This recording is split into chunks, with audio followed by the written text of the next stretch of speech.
Древний и в то же время юный. Такие, казалось бы, противоречивые характеристики присущи столице Ингушетии, городу Магас. Разрушенный когда-то до основания, сегодня он снова набирает в легкий воздух, крепко становится на ноги и уверенной твердой походкой продолжает свой путь в жизнь.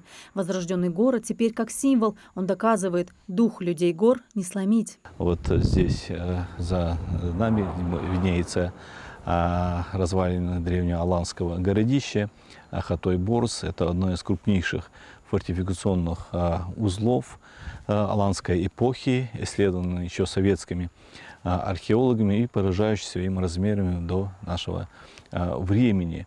Эти развалины древнего аланского городища в окрестностях Магаса с мощными многокилометровыми оборонительными рвами, а также различные археологические находки предметов быта, вооружения, украшений и многое другое на месте современной столицы Ингушетии подтверждают тот факт, что в этом месте находился древний аланский город, через который проходил шелковый путь. Город был известен, допустим, в греческих летописях, среди даже викингов он упоминался как Маас, вот таким названием.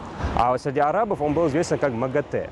Расстрелялся он непосредственно начиная с этой стороны, вплоть до фактически нынешней Карачаево-Черкесии. Тогда граница там немножко разделялась. В XIII веке к стенам процветающего города подошли войска татаро-монгол, но жители оказали столь героическое сопротивление, что враг с трудом взял крепость, а в отместку превратил ее в пепелище. Золотая Орда от Магаса и камня на камне не оставила. Тогда погибло около 270 тысяч защитников города. Об их стойкости и мужестве среди войск хана Батыя, согласно историческим летописям, ходили легенды.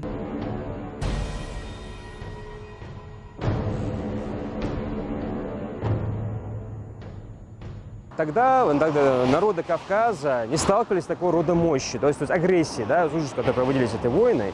Допустим, вот в те времена наши предки сражались против разных таких империй, включая и персов, турки, сельджуков. То есть, по сути, те люди сражались, можно сказать, по чести, а золотоордынцы, по сути, этим ничем не чурались. Этого и оружие, которое они использовали, как взять осады, такие вооружения, пушек, это было уже новинку для этих людей.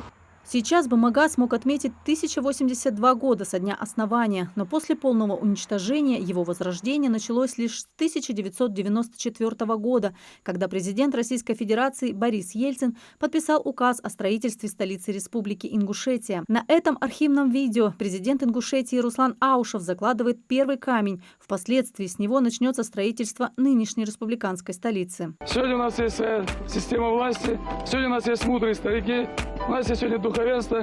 Я уверен, что и наша столица такая будет чистая, и всеми любимая, и всем доступная, и всем доброжелательная. Активно подниматься к солнцу, расти ввысь Магас из-за чеченской кампании начал чуть позже. В 1998 году был подписан контракт со строительной фирмой на возведение первого жилого микрорайона столицы. В тот же день был презентован первый многоквартирный дом в Магасе. А 31 октября состоялось торжественное открытие Дворца президента, ныне главы республики. В январе 1999 года в новые административные здания переехали правительство и Народное собрание региона. И уже 26 декабря 2000 года Владимир Путин подписал закон о присвоении столице Ингушетии наименования Магас. С тех пор активно поднимался к небесному светилу уже официально именованный город солнца. Само слово Магас очень интересное слово, но на ингушский язык переводится как город солнца, да? То есть начальная форма ма, это у нас у ингушей означает солнце. Сегодня Магас растет, развивается и привлекает как туристов, так и жителей со всей республики к переезду на его благоустроенную территорию. Получают образование здесь и иностранные студенты. Это Магас очень красивая природа, это очень большой город. Мне нравится очень Магас. Я нравится мой университет.